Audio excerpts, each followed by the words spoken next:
Hi everyone, today I'm going to share with you the proper feeding program for raising organic hogs based on the organic agriculture. This guide helps us transition our pigs from commercial to organic feeds in a healthy and effective way. Let's start with a conversion period which lasts for about 4 weeks. This begins with the piglets are newly weaned around 30 to 45 days old. In 1 week, we feed them 75% commercial feed and 25% fermented feed.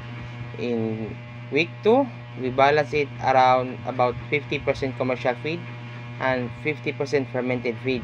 Then in week 3, we give them 25% commercial and 75% fermented feed. And finally, in week 4, we remove a commercial feed entirely. At this point, the pig should be getting 90% fermented feed and 10% silage.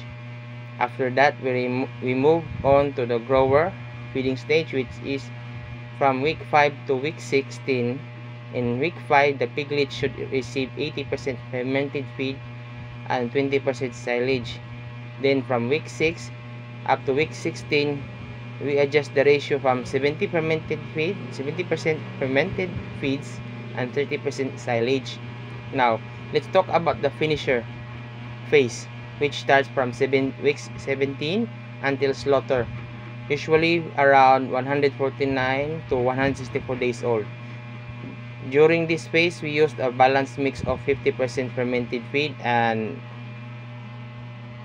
50% silage. This combination helps the pig gain weight efficiently while still meeting the organic standards, and that's the full feeding transition. Guiding from commercial to organic, from weaning to finishing, following this schedule will help to ensure that our pigs are healthy and naturally grown and certified organic. And thank you so much for watching, and I hope this helps you in organic hog raising journey. Thank you.